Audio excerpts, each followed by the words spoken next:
দীর্ঘ প্রায় 3টা বছর আমরা কারাগারের অন্ধকার কষ্টে ছিলাম।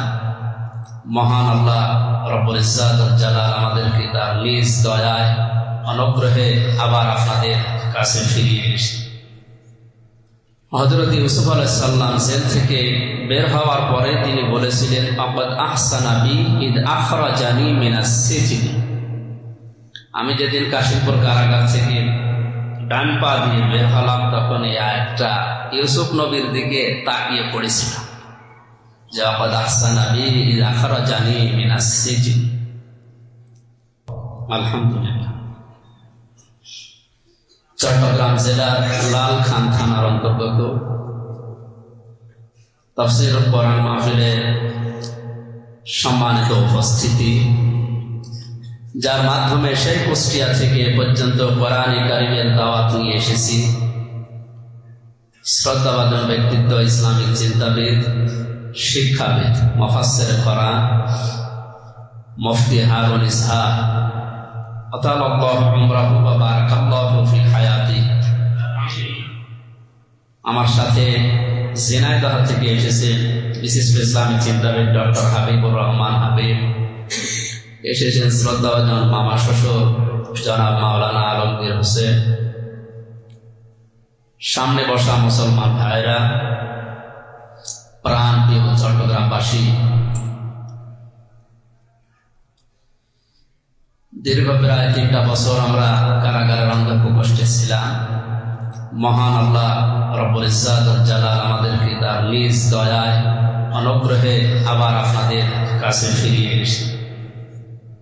হযরত ইউসুফ আলাইহিস সালাম জেল থেকে বের হওয়ার পরে তিনি বলেছিলেন, আকাদ আহসানা বি ইদ আখরাজানি মিনাস সিজিন। আমি যেদিন কাশিমপুর কারাগার থেকে ডান পা দিয়ে বের হলাম তখন এই আয়াতটা ইউসুফ নবীর দিকে তাকিয়ে পড়েছিলাম যে আকাদ আহসানা বি ইদ আখরাজানি মিনাস সিজিন। দল, মত, জাতি, বর্ণ, ধর্ম নির্বিশেষে কোরআনের এই অনুষ্ঠানে কোরআন জানার জন্যে, বোঝার জন্যে, আমল করার জন্য আমরা যারা এসেছি খুশি হয়ে বলছি আলহামদুলিল্লাহ। পৃথিবীতে যে কোনো কাজে সময় দিলে ওইটার হিসাব আল্লাহর কাছে দেওয়া লাগবে। শুধুমাত্র কোরআনে কারিম বোঝার জন্যে, কোরআনে কারিমের ওপরে আমল করার জন্য যে সময়টুকু ব্যয় হবে, কিয়ামতে ওই সময়ের হিসাব আল্লাহর কাছে দেওয়া লাগবে। আজকে 1 ঘন্টা বা 1.5 ঘন্টা যদি কোরআনের সূরা ফাতিরের 29 নম্বর আয়াতটা বোঝার পেছনে আমরা ব্যয় করি, যদি আমল করতে নাও পারি, শুধু বোঝার চেষ্টায় থাকি, তাও 500 রাকাত নফল নামাজের সওয়াব। মাজলিস ফিকহিন খায়রুম মিন ইবাদাতি 60 সানা। নবীজি বলেন, কোরআন হাদিস বোঝার জন্য যদি কেউ 1 ঘন্টা ব্যয় করে, ওর সওয়াব যদি দাড়িপাল্লার এক প্রান্তে তুলে দেয়, 60 বছর নফল ইবাদত করে যদি সওয়াব আর এক পাল্লায় তুলে দেয়, কোরআনের ইজ্জতে আল্লাহ এই পাল্লা ভারী করে দেন। মসজিদে নববীতে প্রবেশ করলেন বিশ্বনবী। ডান দিকে তাকিয়ে দেখলেন কিছু মানুষ কোরআনে কারিমের আলোচনায় ব্যস্ত আছে, কোরআন বসায়, কোরআন শিক্ষায়। বাম দিকে তাকিয়ে দেখলেন কিছু মানুষ আল্লাহর জিকিরে লিপ্ত আছে। তিনি বললেন, 2টা দল ভালো কাজে আছে। সবচাইতে উত্তম কাজে আছে তারা যারা আল্লাহর কোরআন কেন্দ্রিক আলোচনায় আছে। এতটুকু হাদিসের শেষ নেই। হাদিসের শেষ অংশ হচ্ছে, শেষ পর্যন্ত নবীজি বললেন, আল্লাহ আমাকে কিছুক্ষণ আগে আদেশ দিয়েছে আমি যেন কোরআনের এই দার্সে শ্রোতা হয়ে বসে যাই। আপনি টের পাচ্ছেন কি বললাম? নবীজি যদি আজ জীবিত থাকতেন আর এই চট্টগ্রামের এই লালখান মাদ্রাসা মসজিদের পাশ দিয়ে হেঁটে যেতেন, কোরআনের এই আলোচনায় তিনিও শ্রোতা হিসাবে বসে পড়তেন। আমরা এরকম একটা দামি অনুষ্ঠানে এসে বসতে পারলাম। আর একবার বলছি আলহামদুলিল্লাহ। দরুদ আর সালাম পাঠ করছি আমাদের নবী মুহাম্মদ রাসূলুল্লাহ সাল্লাল্লাহু আলাইহি ওয়াসাল্লামের প্রতি। আমরা দরুদ পড়লাম কিছুক্ষণ আগে। কোন অনুষ্ঠান যদি আল্লাহর কাছে কবুল হতে হয়, তার প্রথম শর্ত অনুষ্ঠানে দরুদ পড়া লাগবে। যদি না পড়েন তাহলে আসমান আর জমিনের মাঝে ওটা জ্বলন্ত অবস্থায় থাকবে, আল্লাহর দরবারে কবুল হবে। মান সাল্লা আলাইয়া ওয়াহিদান সাল্লাল্লাহু আলাইহি আশরা, কোন মানুষ যদি নবীজির উপরে একবার দরুদ পড়ে কমপক্ষে আল্লাহ 10টা রহমতের নজর তার উপরে নিক্ষেপ করে, বা 10 বার রহমত নাযিল করে। একবার যদি কেউ আল্লাহর রহমতের দৃষ্টি পায় সে জান্নাত পেয়ে যাবে। এখানে আছে কয়বার? বলেন বলেন।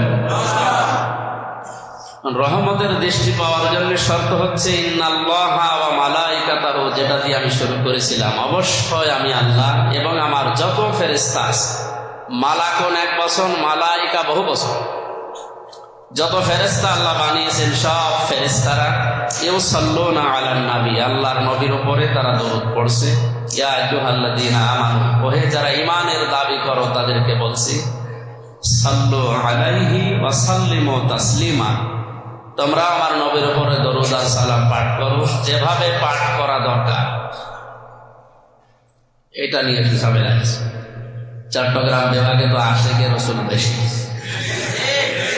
এই যে সাল্লিমু তাসলিমার যত ব্যাখ্যা আছে তাফসীর গ্রন্থে, আমি কারাগারে যাওয়ার আগে বিশেষ করে 20 সাল পর্যন্ত তো বাইরে ছিলাম।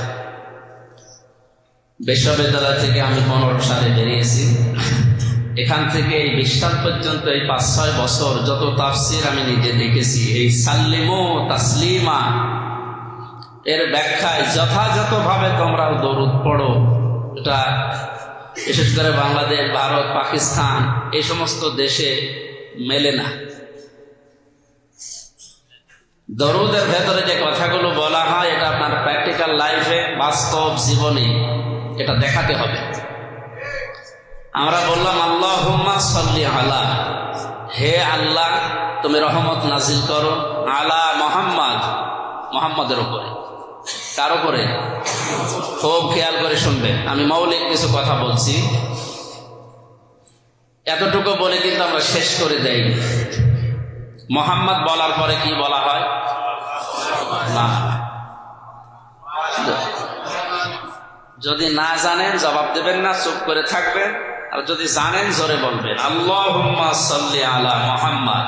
এ পর্যন্ত বলার পরে যদি আল্লাহ প্রশ্ন করে যে আমি তো রহমত নাজিল করব মুহাম্মদের উপরে, এই মুহাম্মদ কে? সর্বপ্রথম আমরা সবাই মিলে দলমত নির্বিশেষে তার পরিচয় দিলাম, সাজ্জিদিনা, তিনি আমাদের নেতা। তিনি কি? বলেন বলেন। তিনি আমাদের নেতা, এই কথা আমরা স্বীকার করেছি। একজন না, সবাই মিলে জমামতা কালে সাজ্জিদিনা, আমরা সবাই বলছি যে তিনি আমাদের নেতা। আমরা যার তার উপরে আল্লাহর রহমত কামনা করছি না, করছি এমন মানুষের উপরে যিনি আমাদের নেতা।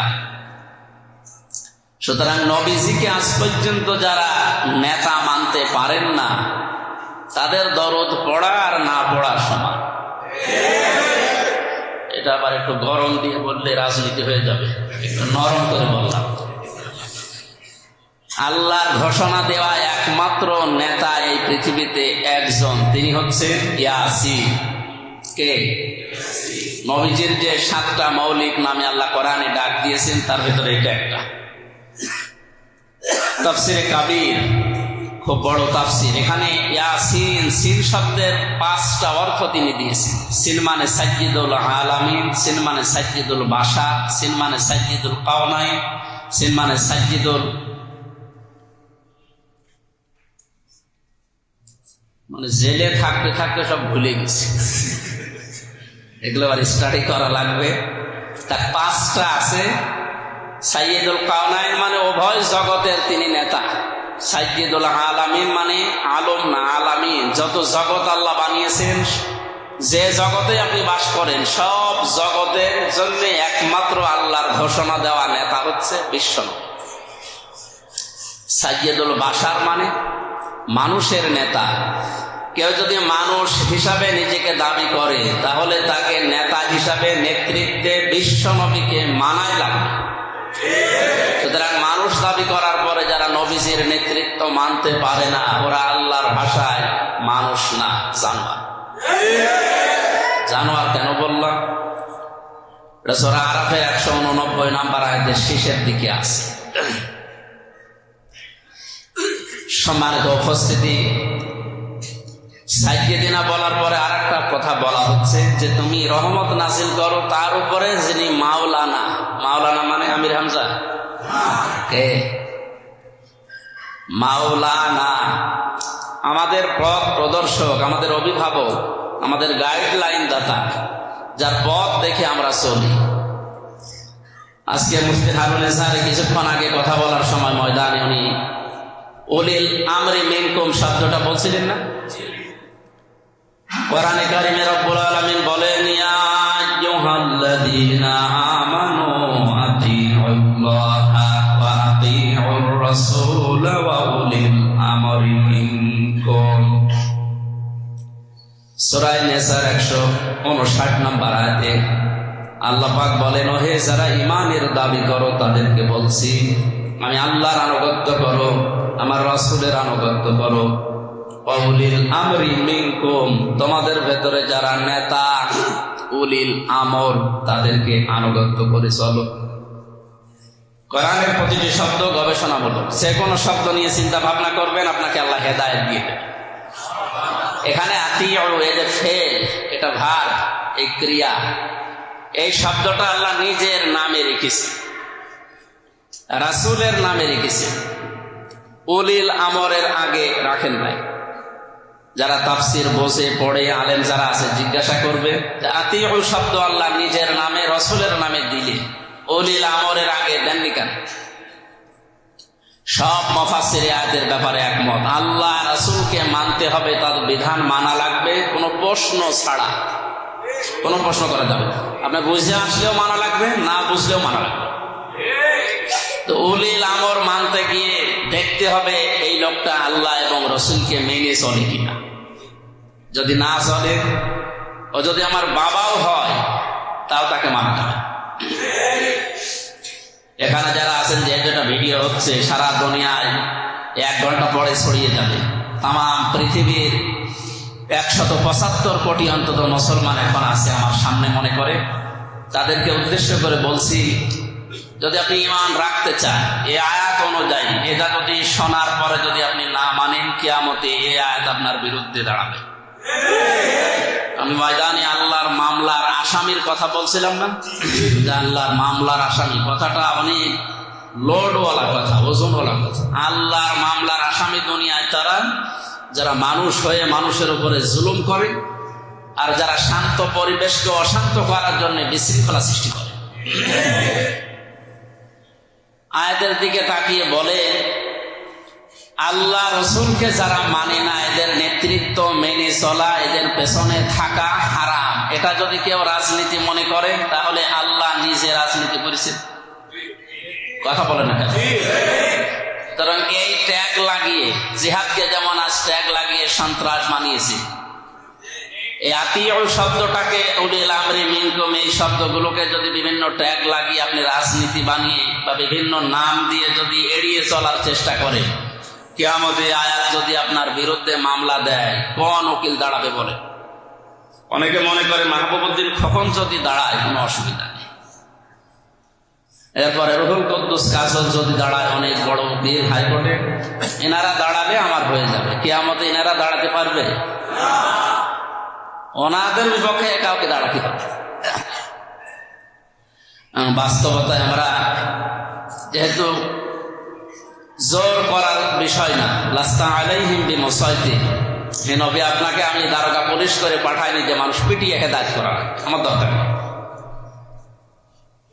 ওয়ালিল হাক্কু মির রাব্বিকুম ফামান শাআ ফালিউমিন ওয়া মান শাআ ফালিয়াকফুর। সঠিক কথাগুলো তুলে ধরেন, যার ইচ্ছা হয় সে কবুল করুক, যার ইচ্ছা হয় সে কুফরি করুক। ইন্না আ'তাদনা লিয-যালিমিনা নারান আহাতা বিহিম সুরাদিকুহা।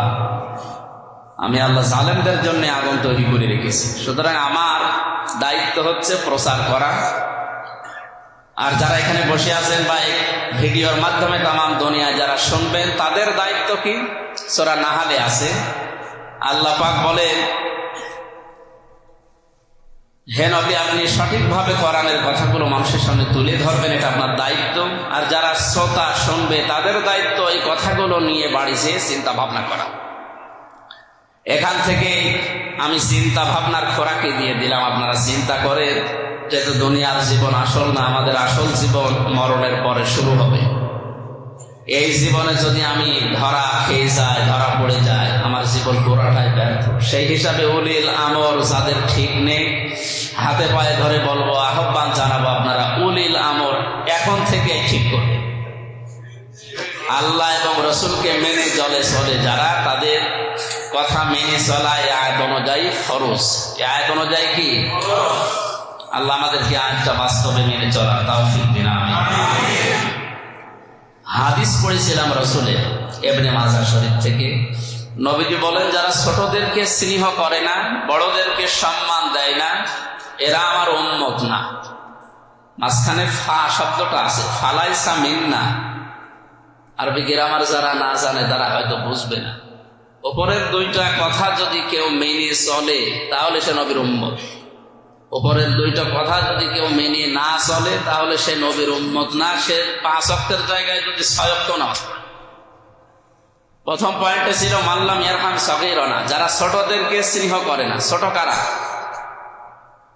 বয়সে যারা ছোট, এরা তো ছোট। আপনি যেই জায়গায় আছেন ওখান থেকে নিচে যারা আছে এরা সব আপনার ছোট। এই চট্টগ্রাম জেলায় যিনি এসপি আছেন, ইনার নিচে যত পুলিশ আছে সব ইনার ছোট। কথা বোঝে? একটা প্রতিষ্ঠানে মুফতি এজহারুল ইসলাম চৌধুরী আছে, ওনার নিচে যারা আছে সব কি ছোট। সুতরাং ইনাদেরকে স্নেহ করা লাগবে। একটা অফিসের বস, ওনার নিচে যারা আছে সব ওনার ছোট। ওনার কি ছোট মানে কিন্তু এইটা খালি বয়সে ছোট, এইটাই না। দ্বিতীয় নম্বরে ওয়ালাম ইউওয়াক্কির কাবীরানা, যারা বড়দেরকে শ্রদ্ধা করে না, সম্মান দেয় না। বড় কারা? বয়সে যারা বড়। বয়সে তো আবু জাহেল আমার বড়। কি আবু জাহেল আমার বড় না? বড় কারা এই পৃথিবীতে? এ কথা কোরআন জানাবে। কে জানাবে বলেন তো? কোরআনে কারিমে আল্লাহ পাক ১৫০০ বছর আগে জানিয়েছেন, ইন্না আকরামাকুম ইনদাল্লাহি আতকাকুম ইন্নাল্লাহা আলীমুন খাবীর। সূরা হুজরাতে আল্লাহ তাআলা জানিয়েছেন, অবশ্যই আমি আল্লাহর কাছে সবচাইতে বড়, সবচাইতে সম্মানিত তারা যাদের ভেতরে আমি আল্লাহর ভয় বেশি। আল্লাহকে সবচাইতে বেশি ভয় করে কারা? সূরা ফাতিরের 28 নম্বর আয়াতে আছে, ইন্নামা ইয়াখশাল্লাহা মিন ইবাদিহিল উলামা ইন্নাল্লাহা আজিজুন গফুর। অবশ্যই আমার বান্দাদের ভেতরে সবচাইতে বেশি ভয় আমি আল্লাহকে করে আলেমরা। কারা? এখন আলেম কারা? এটা বসে আছে সব আলেম আমরা না? সূরা বাকারার 140 নম্বর আয়াতে আল্লাহ তাআলা জানিয়েছেন আলেম কারা। ওমান আযলামু মিম্মান কাতামা শাহাদাতান ইনদাহু মিনাল্লাহ। আল্লাহর কাছে সবচাইতে বড় জালেম, আযলাম ইসমে তাফসীলের সিগা, সবচাইতে বড় জালেম ওইটা যার কাছে আল্লাহর কোরআনের জ্ঞান থাকার পরেও এটা গোপন করে রাখে।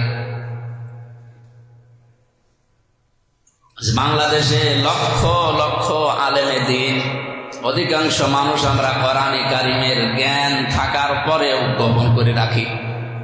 দাওরা পাঠ যারা করে, কামেল পাঠ যারা করে, ইসলামী কোন সাবজেক্টের উপরে অনার্স মাস্টার্স যারা করে, যারা আমরা হিসাবে আমাদের কাছে এরকম আলেম। এরা কি? আল্লাহর ভাষায় আলেম তারা কোরআনের জ্ঞান থাকার পরে যারা এই আয়াতে কোরআনের উপরে আমল করবে। এই আয়াতের পক্ষে হাদিস এসেছে, মা তাযালু কদামা বানি আদম আবদি ইয়াউমাল কিয়ামাতি হাত্তা ইসআলান খামসিন আন উমরিহি ফিমা আফনা ওয়া আন শাবাবিহি ফিমা আবলা ওয়া আন মালিহি মিন আইনা ইকতাসাবাহু ওয়া ফিমা আনফাকাহু ওয়া আন ইলমিহি মাযা আমিলা ফি। মুত্তাফাকুন আলাইহি। বুখারী মুসলিমের যৌথ হাদিস। নবীজি বলেন, কিয়ামত যেদিন কায়েম হবে, প্রতিটি আদম সন্তানকে আল্লাহ তার নিজের সামনে দাঁড় করাবেন। প্রত্যেককে দাঁড় করাবেন আল্লাহ স্রেফ একা একা। আল্লাহর সামনে মানুষ দাঁড়াবে কয়জন করে? আমার প্রত্যেকটা কথার পেছনে শিক্ষা আছে। আজ বাংলাদেশ, ভারত, পাকিস্তানে বিভিন্ন পীর নামে, আমি পীর বিরোধী না, কিন্তু পীরের নামে আজ যা হচ্ছে এইটার বিরোধী। আজ কত মানুষ ঘোষণা দিচ্ছে কিয়ামতে আমার বাবা জান আছে, আমার দাদা জান আছে, কোনো চিন্তা নেই। এরা লক্ষ লক্ষ মানুষ নিয়ে নাকি জান্নাতে যাবে।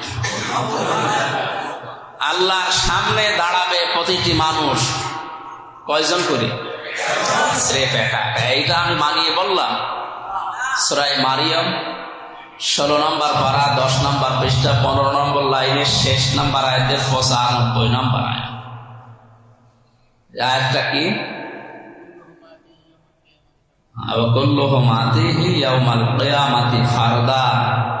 কিয়ামতে প্রতিটি মানুষ আল্লাহর সামনে দাঁড়াবে একা একা।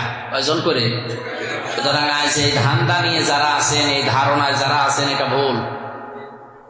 এ ধারণা বাদ দেন, এটা বন্ধ করেন।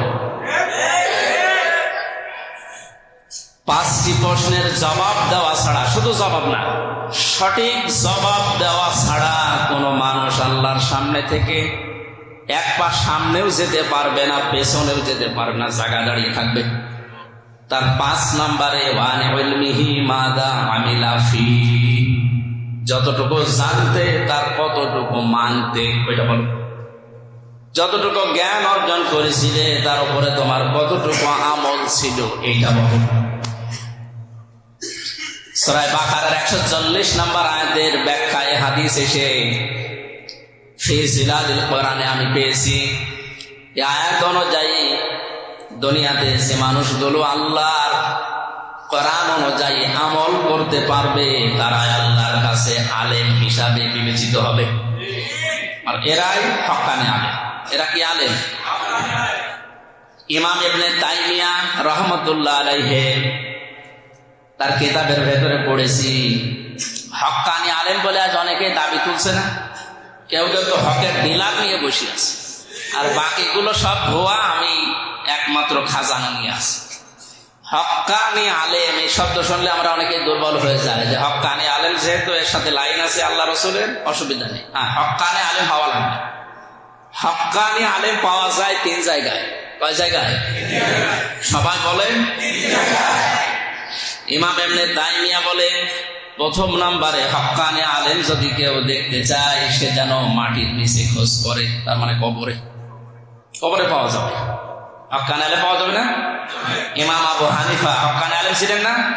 কোথায় আছে? দ্বিতীয় নম্বরে হক্কানি আলেম পাওয়া যায় জালেমের জেলখানায়। এটা বাংলাদেশে না, পৃথিবীর অন্য দেশে আছে। সুতরাং জালেমের জেলখানায় আপনি সে দেখবেন, সেখানে হক্কানি আলেম আছে, যদিও আমরা অনেককে তাদের খবর জানি না বা রাখিও না। 3 নম্বরে হক্কানি আলেম পাওয়া যায় জিহাদের ময়দানে। আর আমরা হক্কানি আলেম খুঁজে বেড়াই দরবারে। আমি দরবার বিরোধী না, কিন্তু হক্কানি আলেম যে 3টা জায়গা পাওয়া যাবে, যে এর ভেতরে কি ওইটা আছে? মাটির নিচে খোঁজ করে। এই কি দরকার? এগুলো খুব বেশি দরকার।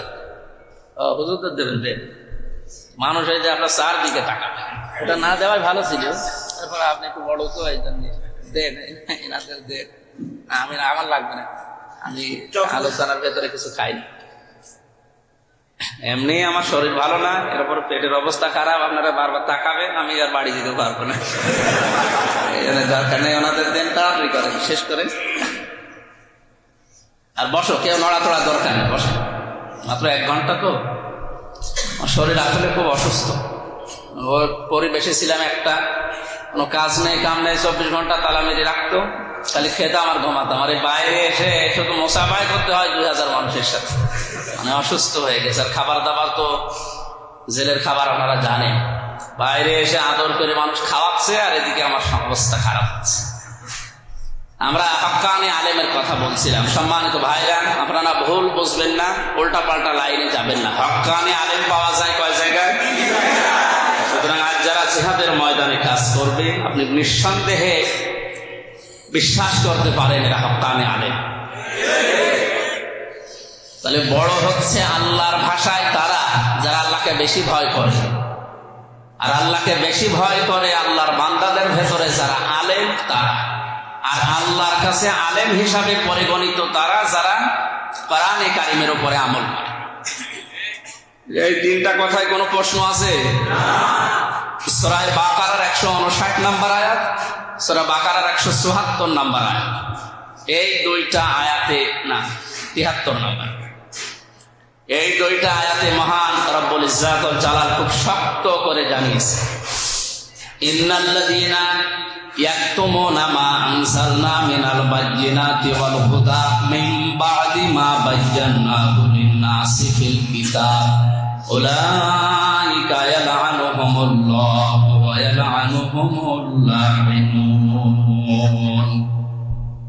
নিশ্চয় যে বা যারা, এখানে আমির হামজা হারুন ইসহারের নাম নেই, ইন্নাল্লাযীনা ইসমে মাউসুলা, নিশ্চয় যারা, ইয়াকতুমুনা কাতামা ইয়াকতুম এটা মুজারি, বর্তমান ভবিষ্যৎ প্রেজেন্ট ফিউচার, বর্তমানে গোপন করছে, ভবিষ্যতেও, ভবিষ্যৎ বলতে 2-4 বছর, কতদিন? কিয়ামত পর্যন্ত। সুতরাং এই আয়াত কিয়ামত পর্যন্ত দুনিয়াতে থাকবে, আর কিয়ামত পর্যন্ত যারা গোপন করছে কি মা আনজালনা, যা আমরা নাযিল করেছি, স্পষ্ট ভাবে মানুষের কাছে দলিল আর প্রমাণ দিয়ে বর্ণনা করার জন্য, এইটা যারা জানার পরেও গোপন করে রাখবে, উলাইকা ইয়ালআনুহুমুল্লাহ, এদের উপরে আমি আল্লাহ নিজে লানত করছি, করব। আল্লাহ লানত করছে, করবে। ওয়া ইয়ালআনুহুমুল লাঈনুন, এরা আরো কঠিন, যত লানত করতে পারে আল্লাহর সৃষ্টি জগতে যারা, সবাই এই লোকটার উপরে লানত করছে, কিয়ামত পর্যন্ত করতে থাকে।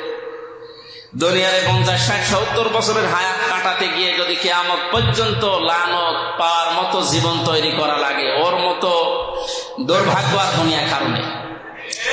সুতরাং আমরা অন্তত যারা কোরআনের জ্ঞানে জ্ঞানী, শুধু নামের আগে মাওলানা, মুফতি, মুহাদ্দিস থাকা লাগবে এটা আলেম তা না। যারা কোরআনের যে যতটুকু জানে সে ততটুকু আলেম। কথা বুঝতেছে? আপনি যদি নামাজের মাসলা মাসাইল জানেন, মনে করেন 13টা ফরজ হলে 14টা ওয়াজিব হলে নামাজ আদায় হয়ে যায়, আপনি নামাজে আনেন। জাকাত দেওয়া লাগে 8টা জায়গায়, কয় জায়গায়? জাকাতের মাসলা মাসাইল যেগুলো আছে এগুলো জানার পরে যদি আপনি আমল করেন, আপনি জাকাতের আলেম। যে যে বিষয়ে যতটুকু জানে ওই পর্যায়ের আলেম, হয়তো ওনার বাবার মতো অত বড় না, কিন্তু আপনি যতটুকু জানেন। আজ থেকে আমরা যে যতটুকু জানি, এই কথাগুলো যদি আল্লাহ স্পষ্ট ভাবে দলিল আর প্রমাণ দিয়ে তার বান্দাদের কাছে বর্ণনা করার দায়িত্ব আমাদের দিয়ে থাকেন, আমরা দুনিয়ার কয়েকটা টাকা, কিছু মান সম্মান, কিছু আতঙ্ক, এইগুলোর দিকে তাকিয়ে যদি এগুলো বন্ধ করে দেয়, লানত করবে সরাসরি কে? সরাসরি আল্লাহ বরদোয়া দিচ্ছে। আজ ইহুদিরা আল্লাহর বরদোয়া লানতের অধিকারী এরা। এই কারণে তামাম দুনিয়ায় দেখেন ওদের নাম শুনলে মানুষ, ওরা সংখ্যায় বেশি নেই, ইহুদিরা সংখ্যায় বেশি, সবচাইতে বেশি খ্রিস্টান, এরপরে আমরা মুসলিম, এরপরে আর অন্যান্য জাতি আছে, 7 নাম্বারে ইহুদি, ওরা একেবারে শেষের দিকে ফিরে। এই কয়েকটা ইহুদি আল্লাহর লানত পেয়েছে, পাচ্ছে, এই কারণে তামাম দুনিয়া এরা চালাচ্ছে। দুনিয়ায় যত অপকর্মের মূল হোতা, প্রথম তৈরি করা, সব দেখবেন ইহুদিরা। এই যে বিড়ি, এর সর্বপ্রথম আবিষ্কারকারক ইহুদিরা। আরো দুনিয়ায় মানব জীবন ক্ষতিগ্রস্ত করার জন্য যত কিছু তৈরি হয়, সবকিছুর প্রথম মূল আবিষ্কারক কারা? সবচাইতে বড় ক্ষতি করছে আজ ফিলিস্তিনের মুসলমানদের। আমরা তো 3 বছর বের করে থাকার পরে কিছু সেরকম জানি না। এই 8-9 দিন বের হয়ে যেটা দেখতে পাচ্ছি, এটা তো মানুষের আচরণ না। আমরা সামনে যাবো ইনশাআল্লাহ। আমরা বলছিলাম যারা বড়দেরকে, বড় বলতে আমি কাদেরকে বোঝাতে চাই, বড় কারা আল্লাহর কাছে, আল্লাহর দৃষ্টিতে, বুঝতে পেরেছেন? এই বড়দেরকে যারা শ্রদ্ধা করে না, সম্মান করে না, ফালাইসা মিন্না, এটা নবীর উম্মতের ভেতরে নেই। আল্লাহ আমাদেরকে নবী এই হাদিসের এই 2টা পয়েন্ট মেনে চলার তৌফিক যেন দান করেন, আমিন। আসলে কথা বলার অভ্যাস রাখা বা চালু থাকলে সমস্যা হয় না। 3 বছর তো ভেতরে নামাজ পড়াতেও দেয়, জমার নামাজ তো হয় না, জোহরের নামাজ পড়াতাম, সুপার হিন্দু, ও তো আল্লাহ রসুল বোঝে না, খালি আছে 12 মাসে 13 পূজা নিয়ে। তো ও কি আল্লাহ রসুলের কথা বলে বুঝবে যে জমার নামাজ কি, তাও জানে না। অনুমতি চাইলে তো দেবেই না, আবার পড়াতে গেলেও নিষেধ। এই জন্যে মনে হচ্ছে যে নতুন নতুন, কিছুদিন গেলে ইনশাআল্লাহ আস্তে আস্তে ঠিক হয়ে যাবে। আল্লাহ যেন আমাকে দিনের দায়ী হিসাবে ইখলাসের সাথে পথে কবুল করেন, বলেন আমিন। সূরা ফাতিরের 29 নম্বর আয়াতটা আমরা পড়েছি। মূল কিছু কথা, আয়াত থেকে 3টা পয়েন্ট আছে, আমরা এর উপরে অল্প সময়ে শেষ করব। আল্লাহ আমাদেরকে খুব অল্প সময়ে আয়াতের মূল কথাগুলো শোনার এবং বাস্তবে প্র্যাকটিক্যাল লাইফে আমল করার তৌফিক দিন, বলেন আমিন।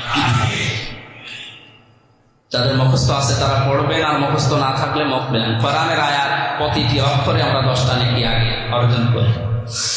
আউযু বিল্লাহি মিনাশ শাইতানির রাজীম। বিসমিল্লাহির রহমানির রহিম।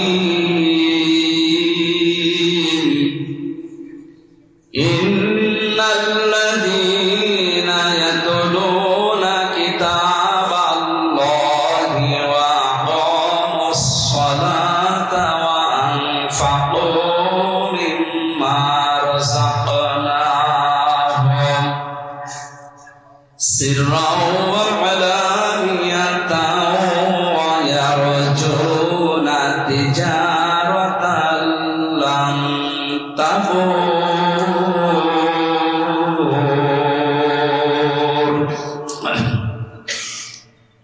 আল্লাহ পাক বলেন, ইন্নাল্লাযীনা, নিশ্চয় যে বা যারা, ইয়াতলুনা কিতাবাল্লাহ, আল্লাহর কিতাব তেলাওয়াত করছে, করবে।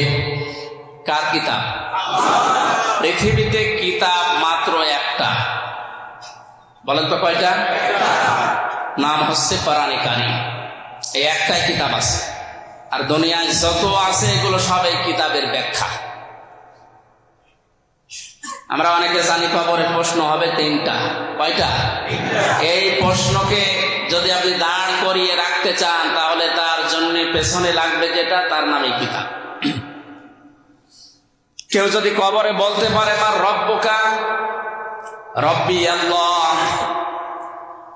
দ্বিতীয় নম্বরে যদি বলে মা দীনুকা, দীনি আল ইসলাম।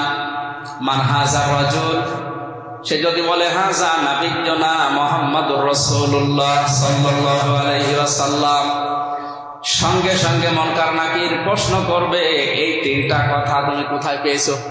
তোমার রব যে আল্লাহ, দিন যে ইসলাম, নবী যে মুহাম্মদ, এই কথা তুমি পেয়েছো কোথায়? আপনাকে বলা লাগবে আমি কোরআনে পড়েছি। কোথায়? কোরআন বাদ দিয়ে অন্য কোন কিতাবের নাম বললে ফেরেশতারাও চেনেও না ও মানবেও না। সুতরাং আপনাকে কি পড়া লাগবে? 3টা প্রশ্নের জবাব দিতে হবে। বলেন ইয়াতলুনা কিতাবাল্লাহ, যারা আল্লাহর কিতাব তেলাওয়াত করছে, করবে। আমি বাংলাদেশের একটা জরিপ জানতাম 20 সালে, 21 সালে যেহেতু জেলখানায় ছিলাম, 21, 22, 23, এই 24-এর দিকে, এই 3 বছরে তো জানি না, এর আগের জরিপ আমি একটা জানতাম। বাংলাদেশে 100 জনের 95 জন কোরআন শরীফ পড়তে পারে না, বাকি 5 জন পড়ে, তার 4 জন বোঝে না। হাফেজ আমরা যারা আছি,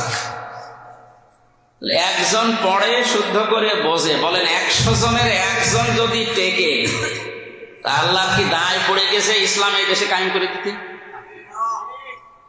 আমাদের হাতে আল্লাহ ইসলাম দেয় না, ক্ষমতা দেয় না, কোরআনের শাসন কায়েম হয় না, এটা শুধু দোষ আল্লাহ? কার দোষ? আমাদের দোষ কেন? আমি এই যে এই ছেলেটাকে পাঠালাম 200 টাকা দিয়ে, 200 টাকা নয়, 1000 টাকা দিয়ে যে মাছ কিনে নিয়ে আস। বাজারে যে মাছ নিয়ে এসেছে 800 টাকা, এসে বলছে যে হুজুর এই মাছ 1200 টাকা দাম ছিল, শুধু আপনার নাম বলার কারণে 200 টাকা কম নিয়েছে। দাম নিয়েছে কত? 800। 200 টাকা ও সরিয়েছে। আমি আরেকজনকে পাঠালাম, ওরে 1000 টাকা দিয়ে তোর মাথা তার হালকা কাটা আছে। ও বাজারে যে মাছ 1000 টাকা দিয়েই নিয়েছে, কিন্তু পচা। এখন বলেন তো এই দুইজনের বাস্তবতায়, আমি আগে যারে 1000 টাকা দিলাম, ও যদিও 200 টাকা আত্মসাৎ করেছে, তারপরও তো 800 টাকার মাছ অন্তত খাওয়া যায়। কথা বলেন না? আর দ্বিতীয় নম্বরে যারে পাঠালাম 1000 টাকা দিয়ে, ও খরচও করেছে 1000, কিন্তু মাছ পচা, ও পোড়াটাই নষ্ট না? আজ আমাদের ওই সমস্ত জায়গায় যাওয়ার যোগ্যতা এখনো হয়নি। এদেশের ডিসি হতে হলে, এসপি হতে হলে, টিওনো হতে হলে, ওসি হতে, টিওনো পর্যন্ত এগুলোই লাগে, বিসিএস ক্যাডার। আমরা তো ওই লাইনে যাই না, বলে দুনিয়ার কাজ, ওগুলো দুনিয়াদাররা করবে। আমাদের তো এই জায়গাগুলোতে যাওয়া লাগবে আগে। আমরা যেতে পারি না, এই জন্য আল্লাহ দেখে না, এ তো তার কাটা, হালকা তার কাটা আছে, এর কাছে দিলে এ যা আছে আরো পচা মাছ নিয়ে সব নষ্ট। আরো যাও, যদিও 800 টাকার মাছ কিনেছে, 200 টাকা উল্টাপাল্টা করছে, তারপরে তো খাওয়া যাবে কিছু না কিছু। তো মনে করেন এখন বাংলাদেশ আমি বাদ দিলাম, পৃথিবীতে যারা আছে এরা এই 800 টাকার মাছ কেনা মানুষ, 200 টাকা আত্মসাৎ করা মানুষ। 200 টাকা আত্মসাৎ করতে গিয়ে আমার পর্যায়ে পৌঁছেছে, আপনাদের এই বিভাগে একটা ব্রিজ বানিয়েছে, সে আকাশের উপর দিয়ে হোক, পানির নিচ দিয়ে হোক। এটা 1 মাসের খরচ হচ্ছে 71 কোটি টাকা, আর ইনকাম হয়েছে 4.5 কোটি টাকা। জোরে বলেন সুবহানাল্লাহ। বলেন তো, যাকে আমি 1000 টাকা দিলাম, এই লোকটা অন্তত 800 টাকাও তো মাছ কিনেছিল, খাওয়া যাচ্ছিল, 200 টাকা আত্মসাৎ করে। উদাহরণটা দিলাম এই কারণে, আজ কোরআনে কারিম হচ্ছে পৃথিবীতে টিকে থাকার একটা মানদণ্ড। এইটা আজ আমাদের হাতে নেই। নবীজির শেষ কথা ছিল বিদায় হাজের ভাষণে, তারাক্তু ফীকুম আমরাইন, আমি তোমাদের জন্য ছেড়ে গেলাম, রেখে গেলাম 2টা জিনিস। কয়টা জিনিস? কিতাব আল্লাহ ওয়া সুন্নাত রাসূলিল্লাহ। আমি আল্লাহর কিতাব রাখলাম আর রাসূলের সুন্নাত বা আমার আদর্শ রাখলাম। এতটুকু বলে শেষ করেছেন। মান তামাসসাকা বিসুন্নতি ইনদানা, এই হাদিসটা শুরু কি? মান তারাক্তু ফীকুম আমরাইন লান তাদিল্লু। এই যে শব্দটার দিকে খেয়াল করেন তো, আমি যে কোনো শব্দ পড়লে আগে ভাবি যে এই শব্দের আগে পরে এই শব্দগুলো দেওয়ার কারণ কি? এই লান না দিলেও অর্থ হয়ে যেত, তারপরে এই শব্দগুলো দিলেন কেন? লান তাদিল্লু দিয়েছে, কখনোই তারা পথ হারাবে না, পথ ভ্রষ্ট হবে না। তাদিল্লু শব্দের প্রায় 99টা অর্থ আছে। পথ হারানো, না খেয়ে থাকা, মার খাওয়া, অপমান হওয়া, অপদস্থ হওয়া, নিচু হয়ে থাকা, বিভিন্ন অর্থ আছে। তোমরা কখনো মার খাবে না, কখনো নির্যাতিত হবে না, কখনো না খেয়ে থাকবে না, কখনো লাঞ্ছিত হবে না, এরকম অর্থ আল্লাহর নবী এই শব্দ দিয়ে জানিয়েছে। যদি এই 2টা জিনিস আঁকড়িয়ে ধরো, কখনো তোমরা মার খাবে না। বলেন আজ তামাম দুনিয়ায় 175 কোটি মুসলমান আছে, আমরা মার খাচ্ছি না? বাংলাদেশ সহ বিশ্বের যত দেশে মুসলমান আছে, সব জায়গায় আমরা আছি মার খাওয়ার টানে। কারণ আমরা কিতাবকে ছেড়ে দিয়েছি। পড়তেই পারে না 100 জনের 95 জন, তাহলে বাকিগুলোর অবস্থা কি, কোন জায়গায় দাঁড়িয়েছে? কিতাব যারা পড়তে পারে তাদেরকে আল্লাহ আবার আদেশ দিয়েছে, হক আদায় করে এটা পড়া লাগবে। কি আদায় করে? কোরআনে কারিমের হক আদায় করে পড়া। সূরা বাকারার 121 নম্বর আয়াতে এটা সম্ভবত আছে। কেউ যদি কোরআন হক আদায় করে পড়তে চায়, 7টা বিষয় তার মাথায় রাখা লাগবে। কয়টা? সামারাইজ করে আমি 4টা বলছি। 1 নম্বর, ওটা শুদ্ধ করে পড়া লাগবে। এখানেও যদি জরিপ চালান, যদিও মাদ্রাসা আছে এলাকায়, হয়তো জরিপে আপনারা পারবেন। 100 জনে আমার মনে হয় তাও 50 জন শুদ্ধ করে কোরআন শরীফ পড়তে পারবে না। কারাগারের উপরে লেখা আছে এটা সংশোধনাগার। আমরা এই 3 বছরে যা দেখলাম, যদি ওখানে এই বাস্তবতাগুলো আমরা দিতে পারতাম আরো বেশি করে, যে যাদের 30 বছর সাজা, কোরআন যদি মুখস্থ করতে পারে তাদের 5 বছর মাপ। আমার মনে হয় যারা এই শাহজাহান জল্লাদ এও হাফেজ হইবেন। অথচ আজকে একটা ভিডিও ফাঁস হয়েছে ওর, যে 60টা না কয়টা ফাঁসি দিয়ে ও এখন সারা বাংলাদেশে ভাইরাল না। যদি এই আদেশটা দিত প্রশাসন থেকে বা জেল কোন অনুযায়ী, কোরআনে কারীম যারা মুখস্থ করতে পারবে, যাবজ্জীবন যাদের জেল হয়ে যাচ্ছে, যাবজ্জীবন হলে 30 বছর 22 বছর খাটা লাগেছে, এর ভেতরে যদি কেউ কোরআন মুখস্থ করে কোরআন বুঝতে পারে তাহলে তার 20 বছর মাপ, ও 2 বছরে হাফেজ হয়ে যাবে। ওখানে যেহেতু কোনো কাজ নেই, কাম নেই, পুরা সময়টাই দেওয়া যায়। এই জন্য আমার মনে হয় যারা দায়িত্বে আছে, জেল কোডটা পাল্টিয়ে নিয়ম নীতি কিছু পরিবর্তন করে প্রত্যেকটা জেলখানাকে যেহেতু সংশোধনাগার লিখে দিয়েছে, এই জায়গাগুলোতে কোরআন এবং হাদিসের চর্চা এমন ভাবে বাড়ানো দরকার যাতে আসলে মানুষ সংশোধন হয়ে গেল। গোলাপের প্রথম হক হচ্ছে শুদ্ধ করে পড়া, 2 নম্বরে ওটা বোঝা, কি করা। আমি যখন বিশ্ববিদ্যালয়ে ফার্স্ট ইয়ারে ছিলাম তখন একটা বাচ্চা পড়াতাম, ক্লাস 2তে পড়ে, আমাদের ছোট নদী চলে বাঁকে বাঁকে, এরকম একটা কবিতা নেই। আমি বললাম বলো তো, আমাদের ছোট নদী চলে বাঁকে বাঁকে কুষ্টিয়াতে। আমারে বলছো হুজুর আমাদের, ময়াকার দয়াকার র, আমাদের লিখতে যে 4টা অক্ষর লাগে, কেন লাগে এইটা আগে বলেন, এরপরে ছোট নদী চলে বাঁকে বাঁকে। আমি বলছি আমি জানি না, তাহলে পড়ে করবো কি? বয়স কত? 6-7 বছর। একটা লাইন পড়ানোর পরে যদি বলে যে আমাদের লিখতে 4টা অক্ষর কেন লাগে, আমি জানি। বলেন তো, একটা লাইন পড়তে গিয়ে যদি এই প্রশ্ন করে, কোরআন আপনি সেই জনমের খতম দিয়ে যাচ্ছেন কিন্তু বোঝেন না। এই জন্য আল্লাহ নাযিল করেছে, আপনাকে এই জন্য বোঝার চেষ্টা করা লাগবে। যারা আজ বলে যে এটা শুধু আলেমদের কাজ, এটা একটা বিভ্রান্তি। কোরআন থেকে মানুষকে সরানোর একটা ইহুদি এবং খ্রিস্টানদের পায়তারা। আমার বিশ্ববিদ্যালয়ের ডক্টর লোকমান স্যার মনে হয় সম্ভবত ক্লাসে বলছিলেন, উনি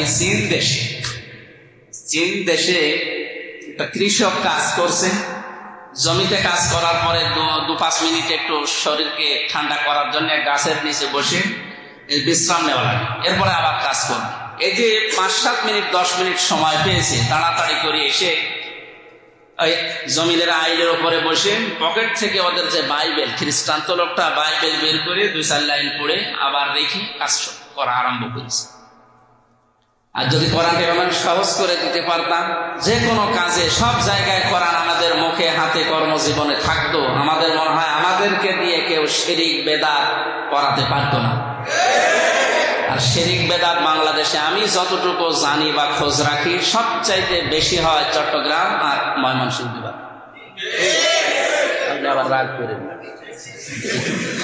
এটা বলা কেমন হলো জানি না, আমি যতটুকু দেখি। এজন্য আহ্বান জানাচ্ছি, আজকে থেকে কোরআন তো শুদ্ধ করে পড়বেনই, বোঝার চেষ্টা করার জন্য পুরা কোরআনের অর্থটা যদি একবারও পুরাপুরি পড়তে পারেন, ব্যাখ্যা বিশ্লেষণ তাফসির বাদই দিলাম, শুধু অর্থটা পুরা যদি শেষ করতে পারেন, তাও আপনাকে দিয়ে অন্তত শিরিক বেদাতকে করাতে পারবেন। আমরা জেলখানায় থাকতে যতদিন ছিলাম, এই 2 বছর 8 মাসে, প্রত্যেক 7 দিনে দিনই কোরআনে কারীম পড়াটা শেষ করতাম, নামাজ এবং নামাজের বাইরে দিয়ে, আর অর্থগুলো শেষ করে বহুবার। এবং কোরআন এখন প্রায় মানে আল্লাহর দিকে তাকিয়ে বলছে, আমার কাছে আয়নার মতো হয়ে গেছে। ইনশাআল্লাহ আল্লাহ রাব্বুল আলামিন এটা যেন মরণ পর্যন্ত টিকিয়ে রাখার তৌফিক দেন, আমিন। কোরআনের হক আদায় করে যদি কেউ পড়তে চায়, 2 নম্বরে আপনাকে বুঝতে হবে এটা শুধু আলেমদের জন্য না, এটা সবার জন্য। ওয়ালাকাদ ইয়াসসারনাল কুরআনা লিযিকরি ফাহাল মিন মুদ্দাকির, 4 বার আল্লাহ এটা কোরআনে দিয়েছে। আমি কোরআনকে সহজ করে দিয়েছি বোঝার জন্য, এরপরেও কি আল্লাহ যদি আফসোস করে বলেন আর কিছু থাকে? এখান থেকে আপনাকে আজকে সিদ্ধান্ত নিয়ে যাওয়া লাগবে। আর ভিডিও যেহেতু ছড়াবে, তামাম দুনিয়ার সব মুসলমানদেরকে বলছি, কোরআন শরীফ যারা পড়তে পারেন না, কোরআন না শিখে আমি কবরে যাব না, এই সিদ্ধান্ত এখন থেকেই নেওয়া লাগবে। কোরআনের হক, এটা কোরআনের কি। আর আপনাদের যেহেতু লালখান বাজার বিশাল মাদ্রাসা আছে, আপনাদের জন্য এখানে বয়স্ক মানুষের শিক্ষার ব্যবস্থা নেই, সবার জন্য আছে। আমি একটা পোস্টার কোন জায়গায় যেন দেখলাম, আপনারা অবশ্যই কোরআনে কারীম শিক্ষা এবং বোঝার জন্য চেষ্টা চালান। 3 নম্বরে, এটা শুধু বুঝলেই হবে না, যতটুকু জ্ঞান পেয়েছেন এর উপরে আপনাকে আমল, বাস্তব জীবনে এটা আমল করে দেখাতে হবে। 4 নম্বরে, শুধু আমল করলে হবে না, এর হক হচ্ছে যতটুকু জানলেন এইটা আপনার আশপাশের যত আয়ত্ত আছে এই পরিমাণ মানুষকে মানানোর পরিবেশ তৈরি করে দেওয়া লাগবে।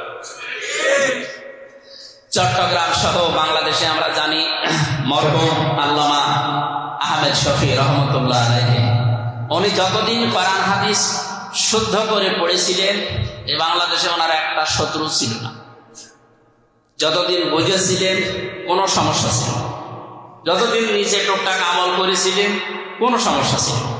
যেই বলেছেন আমি এটা মানাতে চাই, কারণ আল্লাযীনা ইউযুনা রাসূলাল্লাহি লাহুম আযাবুন আলীম, যারা রাসূলকে কষ্ট দিচ্ছে দেবে তাদের জন্য ভয়ঙ্কর আযাব আল্লাহ রেডি করে রাখছে। এই আয়াতটা যখন প্র্যাকটিক্যাল লাইফে উনি আনতে গেছেন তখন অনেকে ওনার নাম দিয়েছে তেতুল হুজুর। এই শব্দটা কার মাথা থেকে এসেছে আপনি টের পাচ্ছেন? ছোট ব্রেনের কাজ না, ছোটখাটো মাথা থেকে তেতুল হুজুর এ শব্দ আসে না, এসেছে অনেক বড় জায়গা থেকে। আমি বাকি শব্দগুলো নাই বললাম। বলেন, বাস্তবতায় কোরআনের হক আদায় করে উনি যখন এই ইউযুনা রাসূলুল্লাহর উপরে আমল করে 13 দফা দিয়েছিলেন তখন নাম আর আল্লামা শফি থাকেনি, নাম হয়ে গেছে কি হযরত মুসা আলাইহিস সালামের নামও ওরা দিয়েছিল ইহুদিরা, জোসেফ কি দিয়েছিল, ঈসা নবীর নাম দিয়েছিল যিশু, ইব্রাহিম নবীর নাম ওরা পাল্টিয়ে দিয়েছিল আব্রাহাম। বিভিন্ন মানুষের নাম পাল্টিয়ে ওরা দুনিয়ার মানুষের কাছে তাদের কালার করেছে। আজও এই সিস্টেম চলছে। আজ আলেমদের নাম পাল্টিয়ে জঙ্গি দেওয়া হচ্ছে। জঙ্গিবাদ আর ইসলাম, আমরা যেটা জঙ্গিবাদ বলি এটা এক জিনিস না। আমি কোরআনের হক আদায় করে তেলাওয়াত করার যে 4টা বললাম সামারাইজ করে, এখন থেকে শুধু নিজে শুদ্ধ করে পড়বেন না, শুধু বুঝবেন না, শুধু মানবেন না, মানাবো আমি মানুষকে। এই আমি মানাবো এই সিদ্ধান্ত নিয়েছিলেন ইমাম তাইমিয়া, জেলেই মারা গেছে। ইমাম আবু হানিফা জেলখানায় মারা গেছে। কথা বলছেন না? আজও যারা এই হক আদায় করে পড়ার 4 নাম্বার এই হকটা যারা আদায় করতে চায় যে আমি শুধু শুদ্ধ করে পড়বো না, শুধু বুঝবো না, শুধু নিজে মানবো না, আমি মানাবো বাংলাদেশের মানুষকে, তখনই তাকে হয়তো এরকম ঝামেলায় পড়া রাখতে পারে। তারপরও আয়াতের শেষের দিকে যেহেতু তিজারাতাল লান তাবুর আছে, এমন একটা ব্যবসার কথা আল্লাহ মানুষকে বলছেন যেটা করলে কোনোদিন লস হবে না, সেই ব্যবসার প্রথম জিকির করে সুবহানাল্লাহ।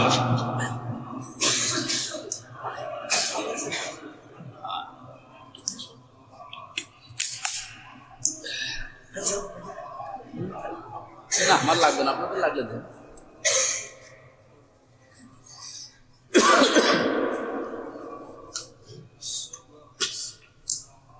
কি আমি তো হরি রাম রাম বলতে বলবো, জিকির করতে বলবো।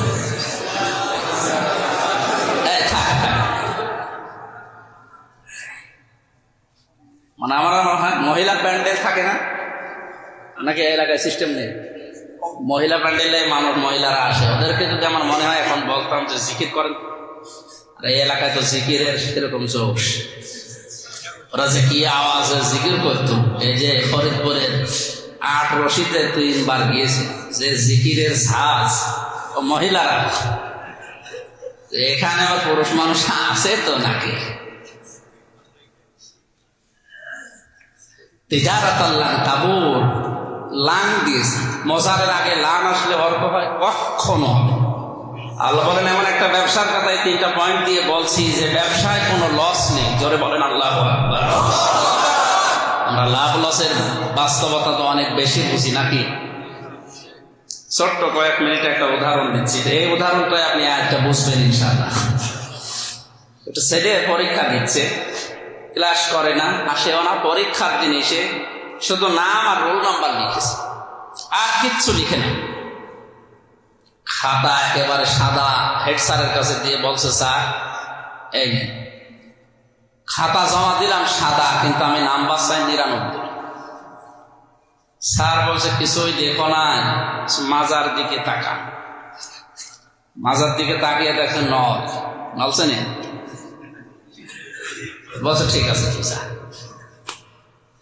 পরীক্ষা দেওয়ার পরে রেজাল্ট বের হয়েছে, ও নাম্বার পেয়েছে একেবারে প্রত্যেকটা সাবজেক্টে 80-র উপরে।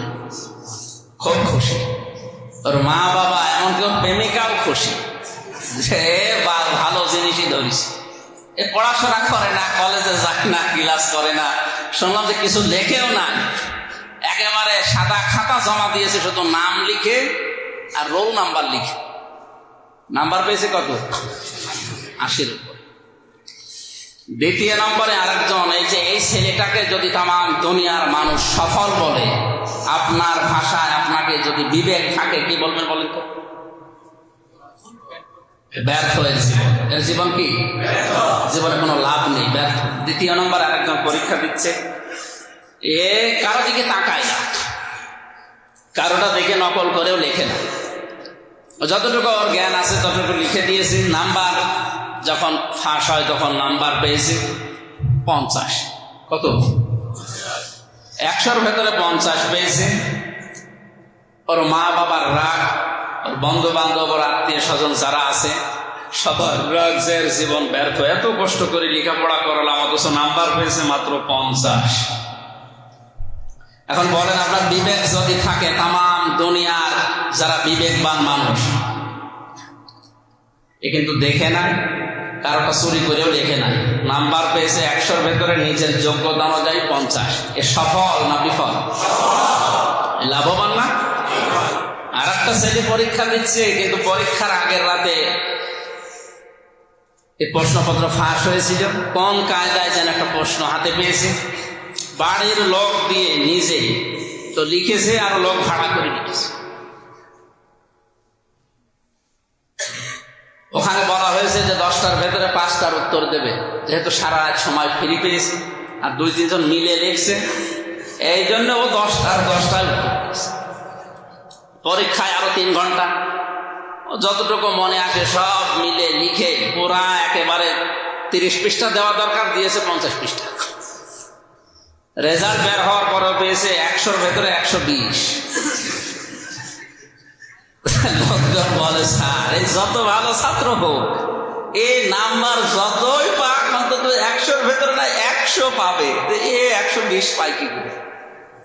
স্যার বলছে খাতা যা দেখে বুঝলাম যে লেখা ওর না, কারণ ওর লেখা তো আমি জানি, একটা দাড়ি কমা ফুল স্টপ কিচ্ছু বাদ যায়নি, একেবারে টাইপ করে করে লেখা, আর লেখা ওর হাতের না অন্য জন দিয়ে লেখা। এরপরে আমি চেয়েছি 10টার ভেতরে 5টা, ও যেহেতু সময় পেয়েছিল এই জন্য সব দিয়েছে। আমি নাম্বার পাস করে কাটতে কাটতে যত কাটি তত বেশি হয়, শেষ পর্যন্ত পেয়েছে 120। আমার কিছু করার নেই। আজও অনেকে এরকম 100-র ভেতরে 120 পেয়ে শুধু নাম আর প্রতীক দিয়ে পাস করার পরে মনে করছে আমি সফল। এটা কি সফল? এটা আপনার এ ব্যবসায় কোনো লাভ নেই। বাস্তবে যদিও আপনার মনে হচ্ছে যে অনেক লাভ হয়ে গেলাম, বিনা কারণে নামের আগে পরে একটা ডিগ্রি লিখে গেল, এ ডিগ্রি না। তিজারাতাল লান তাবুরের আগে যে 2টা কথা আল্লাহ দিয়েছেন, যারা আল্লাহর কিতাবকে হক আদায় করে তেলাওয়াত করে, ওয়া আকামুস সালাতা, যারা নামাজ কায়েম করে। কি করে? আমাদের দেশে নামাজ পড়া আছে না কায়েম আছে? পড়া আছে, কায়েম। নামাজ কায়েম আর পড়ার ভেতরে পার্থক্য কি? যেটা পড়বেন ওখান থেকে শুরু করে একেবারে এই কাতা সোজা করো, এই জায়গা থেকে সালাম ফিরানো পর্যন্ত প্রত্যেকটি পড়ার ভেতরে এবং এই প্র্যাকটিক্যাল কাজের ভেতরে আল্লাহ একটা শিক্ষা দিতে চায়। ওই শিক্ষাটা নিয়ে যখন প্র্যাকটিক্যাল লাইফে, বাস্তব জীবনে আপনি দেখাবেন, এটার নাম হচ্ছে কায়েম। এটার নাম কি? নামাজ কায়েমের কথা আল্লাহ পাক দ্বিতীয় পয়েন্টে এই জন্য দিয়েছেন, কিয়ামতে সর্বপ্রথম যে আমলটার হিসাব আল্লাহর সামনে দেওয়া লাগবে তার নামই নামাজ। আউয়ালু মা ইউহাসাবু বিহিল আবদু ইয়াউমাল কিয়ামাতিস সালাহ। কিয়ামতে সর্বপ্রথম আল্লাহ পাক নামাজের হিসাব বান্দার কাছ থেকে নেবেন। আমার সবচেয়ে বেশি আশ্চর্য লাগে নামাজের ভেতরে সূরা ফাতিহাটা। কোনটা? আপনি একটু যদি চিন্তা ভাবনা করে বোঝেন, নামাজের ভেতরে সূরা ফাতিহায় 3টা পাঠ করে করে আমরা একবার দুইবার না, যত রাকাত নামাজ পড়বেন তত রাকাত নামাজে এই সূরাটা পড়া লাগে না লাগে না? আল্লাহর সামনে দাঁড়িয়ে মানুষ বলছে আলহামদুলিল্লাহি রাব্বিল আলামিন, সব প্রশংসা হয় আল্লাহর জন্য, যিনি শুধু বাংলাদেশের না, শুধু এই পৃথিবীর না, আলামিন বহু বছর যত জগৎ আল্লাহ বানিয়েছেন সব জগতের মালিক। সুবহানাল্লাহ বলতে পারেন? এই চিন্তা ভাবনা নিয়ে মানুষ যদি আল্লাহকে সামনে নিয়ে দাঁড়ায়, নামাজ থেকে বের হওয়ার পরে ওর অন্য কোনো কিছু ওর সামনে বড় হয়ে দাঁড়াবে, এটা সম্ভব না। দ্বিতীয় নম্বর বলা হয় রহমানির রহিম, আমি এমন আল্লাহর প্রশংসা করছি যিনি দয়াময়, যিনি করুণাশীল, মালিক ইয়াউমিদ্দিন, কিয়ামতের একচ্ছত্র মালিকানা যার, তিনি ছাড়া কিয়ামতে বাঁচানোর আর কেউ নেই। এই জন্য ফরজ নামাজের পরে যেটা পড়ি আমরা, আল্লাহু লা ইলাহা ইল্লা হুয়াল হাইয়্যুল কাইয়্যুম লা তাখুযুহু সিনাতুন ওয়ালা নাওম, এই আয়াতটা 10টা পয়েন্ট আছে আয়াতের ভেতরে, আল্লাহর 10টা ক্ষমতার কথা আছে। কয়টা?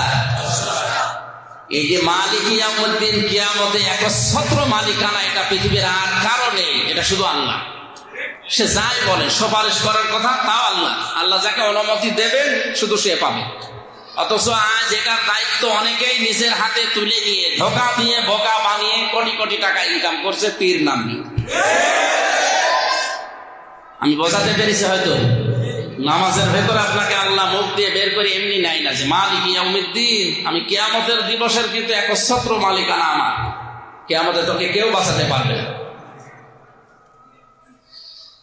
তৃতীয় নম্বরে আল্লাহর ভেতর আর আপনার ভেতর একটা সম্পর্কের কথা আল্লাহকে জানানো হচ্ছে, ইয়াকা না'বুদু ওয়া ইয়াকা নাস্তাঈন। এখানে এসে আপনাদের এই মাদ্রাসার যিনি মহাতামি বা প্রিন্সিপাল আছেন, ওনার সামনে যদি ওনার প্রশংসা আরম্ভ করে ভর্তি হওয়ার জন্য মনে করেন, এখন যদি মুফতি এজহারুল ইসলাম চৌধুরী জিজ্ঞাসা করে তুই কে, এলাকার একজন এসে ওনার প্রশংসা করছে, একটা বাচ্চা ছেলে, জিজ্ঞাসা করবে যে তুই কে, তা জিজ্ঞাসা করবে না? ঠিক আল্লাহ পাক যেন আপনাকে আমাকে এভাবে আদর করে জিজ্ঞাসা করছে তুই কে, এত প্রশংসা করলে, আমাকে রহমান রহিম বলে ডাক দিলে, কিয়ামতের একচ্ছত্র মালিকানা অনেকে অনেক পীরের ভেতরে, অনেক খাজা বাবার ভেতরে দিয়ে দিয়েছে যে তারাও পারবে, অথচ সব বাদ দিয়ে তুই আমাকে মালিক হিসাবে মানলি, তুই কে? আপনি যেন স্বতঃস্ফূর্ত ভাবে আপনার মুখ দিয়ে বারবার এই কথা আল্লাহকে স্বীকৃতি দিচ্ছেন যে ইয়াকা না'বুদু, হে আল্লাহ তুমি আমাকে চিনতে পারোনি, আমি তোমার দাস। আমি কি? আরবি গ্রামার অনুযায়ী শব্দটা ছিল না'বুদু ইয়াকা। আমরা না'বুদু ইয়াকা না দিয়ে ইয়াকা না'বুদু আর শক্ত করে বলছি, আল্লাহ তুমি আমাকে চিনতে পারোনি, আমি তোমার দাস। ইয়াকা নাস্তাঈন, শুধু আমি দাস না, আমি কিন্তু সাহায্য চাই একমাত্র তোমার কাছে। এটা আমার ভেতরে আর তোমার ভেতরে সম্পর্ক, যে আমি কিছু চাইলে তোমার কাছে চাই। সুতরাং আমাদের আকীদা সাফ করা লাগবে আজকে থেকে। নামাজ যারা পড়েন বা পড়েন না, ইয়াকা না'বুদু ওয়া ইয়াকা নাস্তাঈন, আমরা দাস আল্লাহ, সাহায্যও চাই আল্লাহ, যে কোনো বিষয়ে। পৃথিবীর যত বিষয় আছে সব বিষয়ে সাহায্য চাওয়া লাগবে কার কাছে? সুতরাং মরা পীর হোক আর জিন্দা পীর হোক আর যে বাবাই হোক, কারো উপরে যদি কেউ সাহায্য দিতে পারে বিশ্বাস করে তার কাছে যায়, তার এই আয়াত দিয়ে নামাজ পড়া আর না পড়ার সমান। এতটুকু আপনি শেষ করেন। আল্লাহ পাক যেন ঠিক এই প্রিন্সিপালের মতো জিজ্ঞাসা করছে, তুমি এতক্ষণ আমার প্রশংসা করলে কি কোনো কারণে এসেছো আমার কাছে? আমরা আল্লাহর কাছে বলি ইহদিনাস সিরাতাল মুস্তাকিম, হে আল্লাহ আমরা একটা কারণে এসেছি যে তুমি আমাকে সহজ সরল স্থায়ী পথ দেখাও। কি পথ? সিরাতাল মুস্তাকিম আছে, শুধু সহজ সরল পথ না, স্থায়ী, আমি যেন টিকে থাকতে পারি এই সহজ সরল পথে, এইরকম একটা পথ আমাকে দেখাও। বলেন তো দুনিয়ায় কত কিছু চাওয়ার আছে আমাদের, সব কিছু বাদ দিয়ে যত ওয়াক্ত নামাজ পড়ি, যত রাকাত নামাজ পড়ি, প্রত্যেকটা নামাজে চাচ্ছি আল্লাহ আমাকে সরল সঠিক পথ দেখা। আল্লাহ যদি বলে বান্দা তুই তো তোর কথাবার্তা যা শুনলাম এতক্ষণ, আমার বান্দা বলে দাবি করলি আমার কাছে সাহায্য চাস, তোর আচরণ দেখে অ্যাক্টিভিটিস দেখে মনে হচ্ছে যে তুই তো সহজ সরল পথ। তুমি যাদেরকে পুরস্কার দিয়েছো তাদের পথ। এখন আল্লাহর পুরস্কার পেয়েছে কারা দুনিয়ায়?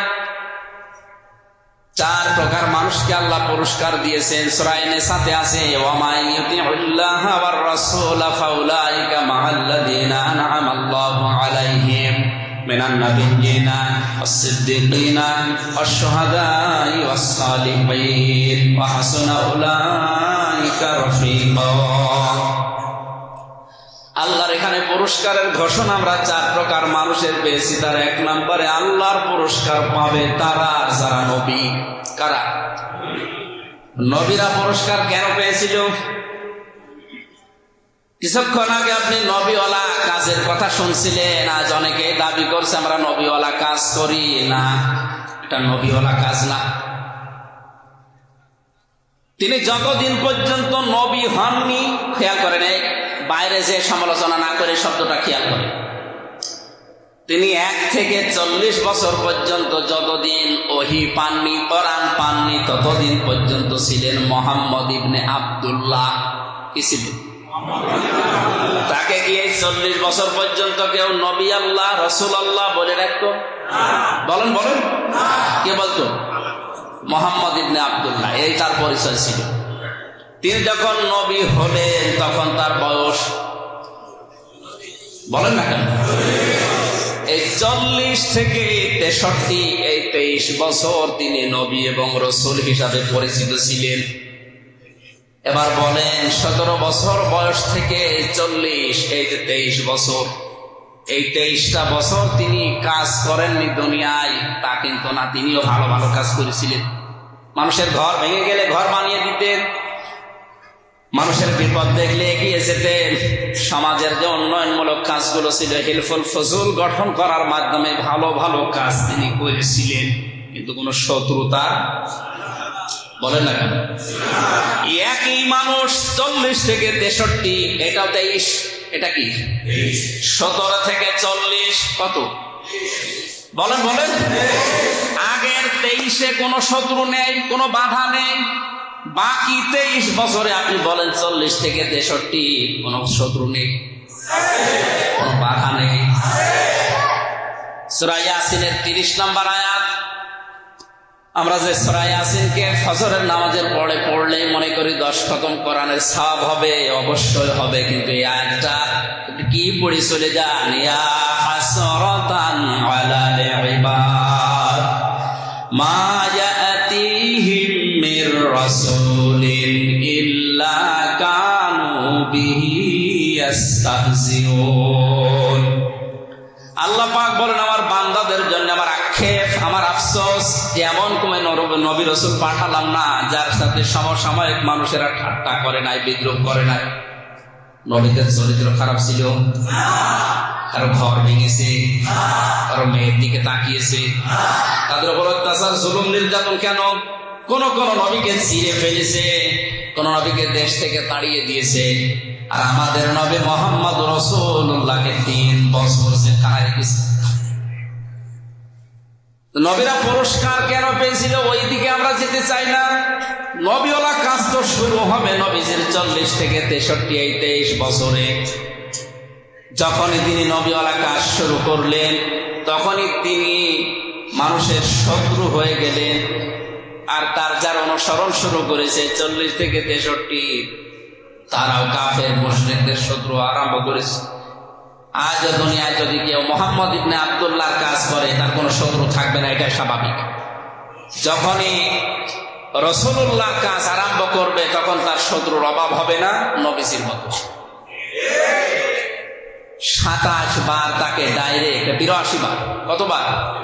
82 বার তাকে ডাইরেক্ট হত্যা করার জন্য ইহুদিরা চেষ্টা করেছিল যখন তিনি রাসূলুল্লাহ। আমি আবার বলছি, তিনি নবী আল্লাহ রাসূলুল্লাহ হয়েছিলেন কত বছর বয়সে? সুতরাং এর আগে যে কাজগুলো এগুলো করছেন, এটা মুহাম্মদ ইবনে আব্দুল্লাহর কাজ। আর রাসূলুল্লাহর কাজ করলে, নবী আল্লাহর কাজ করলে অবশ্যই আপনাকে আল্লাহ পুরস্কার দেবে। আর এইটা পাওয়ার জন্য আপনি প্রত্যেক ওয়াক্তে আল্লাহর কাছে বলছেন সিরাতাল্লাযীনা আন'আমতা আলাইহিম। দ্বিতীয় নম্বরে আল্লাহকে বলা হচ্ছে, আল্লাহ তুমি তাদের পথে আমাকে চালাও যারা সিদ্দিক, যারা কি সত্যকে সত্য বলে যারা মেনে নেয়, তারা সিদ্দিক।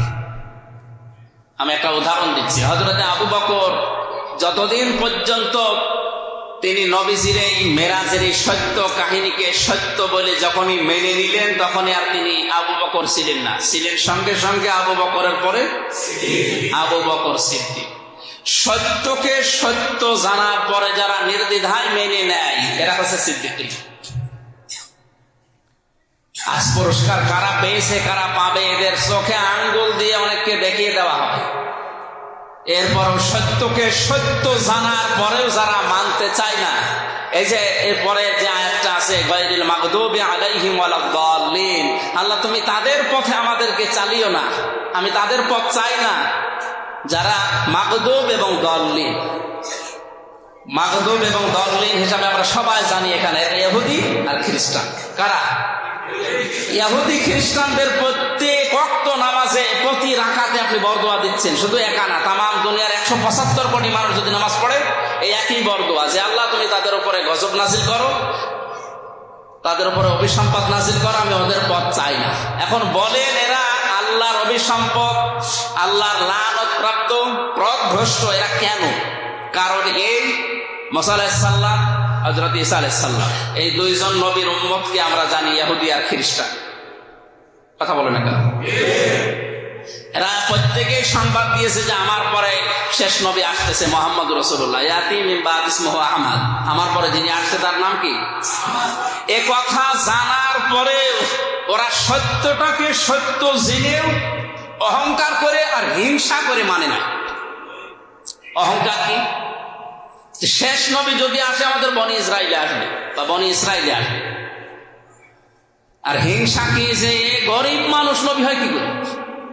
দুনিয়ায় এত টাকা পয়সাওয়ালা মানুষ আছে, এত বড় বড় মানুষ আছে, তাদেরকে আল্লাহ নবুয়ত না দিয়ে মুহাম্মদ এতিম মানুষের টাকা পয়সা নেই, এরকম মানুষকে নবী দিয়েছে হিংসায়।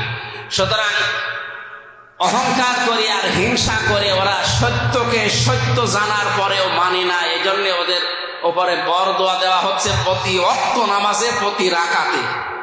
আজও যারা পৃথিবীতে সত্যকে সত্য জানার পরেও হিংসা করে আর অহংকার করে মানেন না, যে না এ হুজুর তো আমার দলের না, এ তো আমার বাবার মরিদ না, অথচ জানেন কিন্তু এটা সত্য পথ।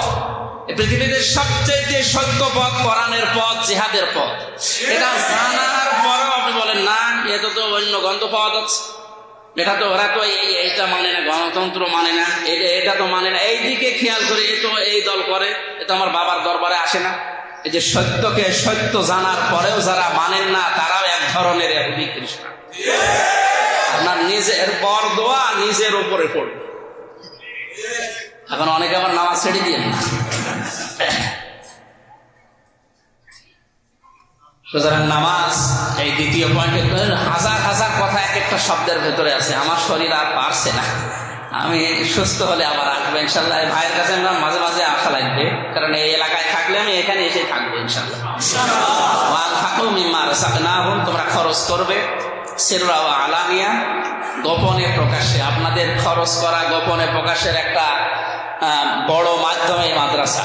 যেহেতু এটা সরকারি অনুদান আসে না মনে হয়, যেহেতু কওমি মাদ্রাসা, আপনাদের প্রকাশ্য গোপনে যত যাকাত থেকে শুরু করে যত রকমের খরচ আছে, এখানে এতিমখানা নেই, এতিমদের দিকে তাকিয়ে অবশ্যই আপনি এই খরচগুলো করতে পারেন। আরো বিভিন্ন রাস্তা আছে, আমি বাকিগুলো এখন নাই বললাম। আল্লাহ রাব্বুল আলামিন এই তিনটা কথা বলার পরে বলেন, এই কাজগুলো যারা করে তারা কি আশা করে জানো? ইয়ারজুনা তিজারাতাল লান তাবুর, তারা আশা করে, এমন একটা ব্যবসা আরম্ভ করেছে, তারা আশা করে যে এই ব্যবসায় কোনো লাভ লস নেই।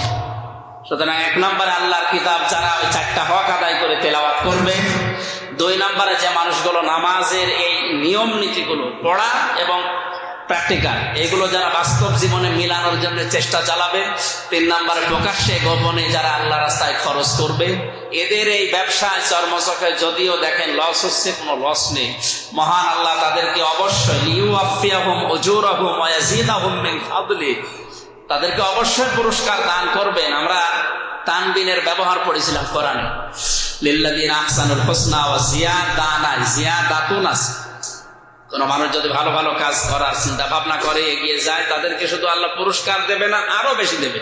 এই আরো বেশির ব্যাখ্যায় তাফসিরে ইবনে কাসিরের ভেতরে আরো বিস্তারিত আছে, আমরা নাম বলে দিলাম, এগুলো বাড়িতে যেয়ে পড়ে। আল্লাহ রাব্বুল আলামিন এই আয়াতের 3টা পয়েন্ট যেন অন্তত আমাদের বাস্তবে মেনে চলার তৌফিক দেন, আমিন। আমার শরীর বা গলার দিকে তাকিয়ে আজকের মতো শেষ করছি এবং মাপ চেয়ে নিচ্ছি। সামনে আবার দেখা হবে, কথা হবে ইনশাআল্লাহ। যারা এসেছিলেন মিডিয়ার ভাইরা, আপনাদের জন্য কিন্তু মাঝে মাঝে বিপদে পড়া লাগে। উনি বারবার বলছিলেন, আমি তো নিজে দেখে আসলাম। প্রশাসনের ভাইরা যারা আছে রিমান্ডে, ওনারা এই কাটছাট করা 2 মিনিট 1.5 মিনিটের কথা নিয়ে আমাদের শোনায় যে এটা বলেছে।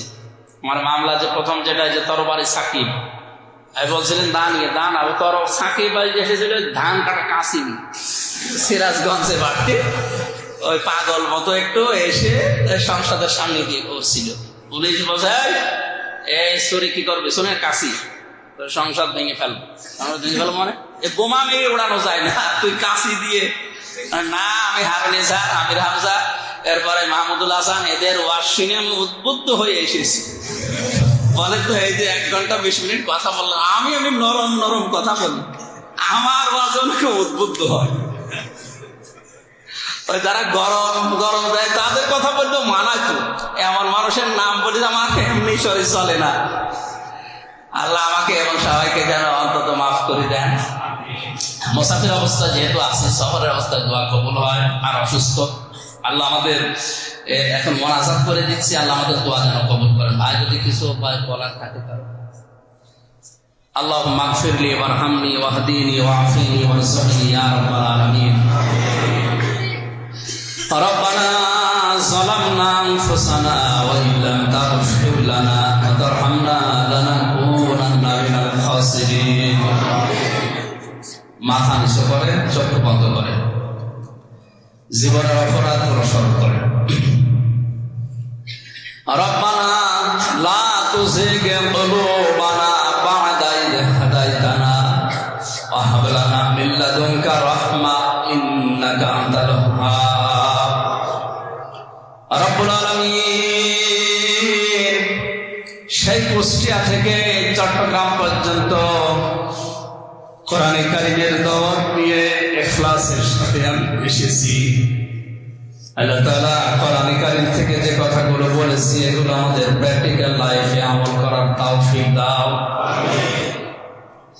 আজকের এই আলোচনায় প্রতিটি অক্ষরে যদি 10টা করে নেকি দিয়ে তোমার নবীর কথা অনুযায়ী, ঘোষণা অনুযায়ী যদি দিয়েই থাকো, কোটি কোটি গুণে বাড়িয়ে দাও। কিয়ামতে যিনি সুপারিশ করে আমাদের জান্নাতে নিয়ে যাবে, ওই নবীর রওজায় পৌঁছিয়ে দাও।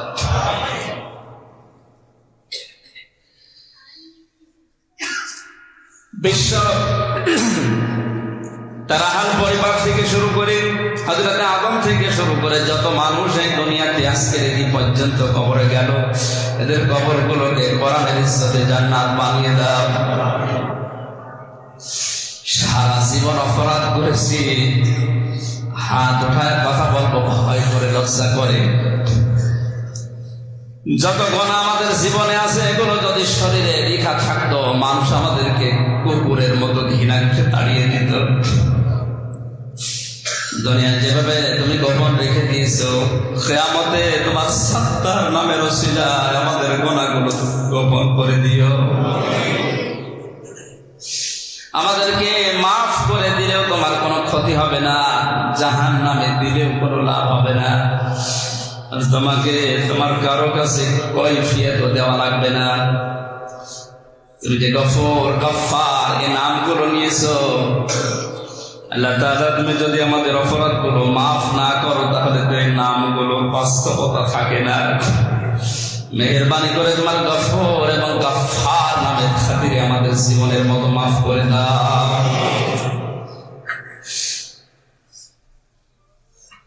কত মানুষ এই পৃথিবীতে মজলুম অবস্থায় এখনো পর্যন্ত জীবন কাটাচ্ছে। আল্লাহ তাআলা মজলুমদেরকে তুমি বাঁচাও, জালেমদেরকে তুমি থামাও। যাদের কপালে হেদায়েত আছে হেদায়েত দান করো, যাদের কপালে হেদায়েত নেই আল্লাহ তোমার উপরে ফায়সালা দিলাম তুমি করো। তাম দুনিয়ার মজলুম মুসলমানগুলো, বিশেষ করে ফিলিস্তিনের এই মুসলমানগুলোকে তুমি শাহাদতের মর্যাদা দিয়ে দাও। তোমার কোরআনে কারীম সূরা আলে ইমরানে আমি পড়েছি, আল্লাহ যার জীবনকে, যার কর্মকে ভালোবাসে তাকে স্বাভাবিক মৃত্যু না দিয়ে শাহাদতের মরণ দিয়ে ধন্য করে। আলিয়ালামাল্লাহুল্লাযীনা আমানু ওয়া ইয়াত্তাখিযা মিনকুম শুহাদা। আল্লাহ ফিলিস্তিনের এই ভাই বোনগুলোকে তুমি শাহাদতের মরণ দিয়ে ধন্য করো। পৃথিবীর সব চাইতে উত্তম মওত হচ্ছে শাহাদতের মওত। হযরত ওমর মাঝে মাঝে দোয়া করতেন, আল্লাহুম্মা ইন্নী আসআলুকা শাহাদাতান ফি সাবিলিক ওয়া জাআল মাউতি ফি বালাদি রাসূলিক। আল্লাহ, এটা আমারও দোয়া, আমাদের সকলের মনে প্রাণের দোয়া, সবার জন্য এটা কবুল করে নাও। স্ত্রী পুত্র সন্তান যেগুলো আমাদের দিয়েছো আল্লাহ, এগুলো হযরতে ফাতেমার মতো, হাসান হোসাইনের মতো বানিয়ে দাও। রব্বানা হাব লানা মিন আজওয়াজিনা ওয়া যুররিয়াতিনা কুররাতা আ'য়ুনি ওয়াজআলনা লিল মুত্তাকিনা ইমামা। তোমার হাবিব জানিয়েছে, মনে যদি যারা পরিমাণ অহংকার থাকে তার জন্য জান্নাত হারাম। আল্লাহ তাআলা, আমরা যে ভাবে আমরা দিনের কাজ করছি, আমাদের ভেতর থেকে লোভ, হিংসা, অহংকার, রিয়া জনমের মতো বের করে দাও। আল্লামা মুফতি ইসহাকুল ইসলাম চৌধুরী হাজার হাজার আলেমের উস্তাদ, রব্বুল আলামিন তুমি তাকে কবুল করো, তার জীবনের অপরাধগুলো মাফ করো, তার হায়াতকে হায়াতের তাইয়্যিবা হিসাবে কবুল করে নাও। তার যে সন্তানাদিগুলো দুনিয়ায় আছে, বিশেষ করে শ্রদ্ধাভাজন বড় ভাই মুফতি হারুন ইসহাক, আল্লাহ তার 50 বছরের জীবনকে তুমি হযরত ওসমানের মতো বানিয়ে দাও। তার স্ত্রী পুত্র সন্তান যেগুলো দিয়েছো সহি সালামতে রাখো, দিনের জন্য কবুল করো। আল্লাহ তাআলা, আমার মামা জান মাওলানা আলমগীর হোসেন তার বাবাকে হারিয়েছে, তার বাবাকে তুমি ক্ষমা করে দাও। তোমার নবী জানিয়েছেন, কোন সন্তান যদি বাবার জন্য মায়ের জন্য হাত তোলে, 1 ফোঁটা চোখের পানি যদি আসে আল্লাহ ওই হাতকে আর ফেরত দেয়। তাকাও, কত মানুষ তার মায়ের জন্য বাবার জন্য অলরেডি কাঁদতেছে। যার চোখ থেকে মা বাবার মহব্বতে 1 ফোঁটা চোখের পানি বের হয়ে গেছে, আল্লাহ তুমি কবরে তাদের জান্নাত। সন্তান প্রতিপালন করা কত কঠিন আমি নিজেও এখন টের পাচ্ছি। আমার এই ছোট্ট মেয়েটা ফারিহা জান্নাত যেভাবে আমাদের জ্বালাতন করে, মাঝে মাঝে মনে হয় ওর দিকে তাকালে এইভাবে করে আমি ছোটবেলায় মা বাবাকে যন্ত্রণা দিয়েছি। মা বাবা যাদের নেই আল্লাহ তুমি তাদের চোখের পানির দিকে তাকিয়ে মেহেরবানি করে মাফ করে দাও। ডাক্তার হাবিবুর রহমান, হাফেজ আবু বকর সিদ্দিক, আবুল কালাম আজাদ ভাই সহ নাম না জানা যত মানুষ এখানে আমিন আমিন করছে, প্রত্যেকের মনের জায়েজ আশাগুলো পূর্ণ করে দাও। আমার মা বাবা, আমার স্ত্রী সন্তান যেগুলো তুমি দিয়েছো এগুলো চোখের শীতলতা আকারে বানিয়ে দাও। আল্লাহ তাআলা, কোরআনে কারীমের হক কথাগুলো সহজ সরল ভাষায় তোমার বান্দাদেরকে অল্প সময়ের ভেতরে যেন বোঝাতে পারি, নিজেও বুঝতে পারি, আমল করতে পারি, তাওফিক ভিক্ষা দাও। আমি অসুস্থ আছি, আমাকে শেফায়ে কামেলা আজরা দান করো। এই চট্টগ্রাম জেলাকে তুমি কবুল করো। বাংলাদেশের দায়িত্বে যারা আছে এই দায়িত্বশীল মানুষদের, বিশেষ করে 1628 জন মানুষকে তুমি হযরত ওমরের মতো বানিয়ে দাও। এই মাদ্রাসাটা কিয়ামত পর্যন্ত এখান দিনের শিক্ষা এবং প্রসারের জন্য তুমি কায়েম করে রাখো। যত হাওয়ায় যাচ্ছে আল্লাহ তুমি পূর্ণ করে দাও।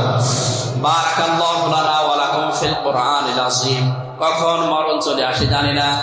আজরাইলকে দেখার সঙ্গে সঙ্গে যেন আমাদের এই মুখ দিয়ে বের হয় লা ইলাহা ইল্লাল্লাহু মুহাম্মাদুর রাসূলুল্লাহ।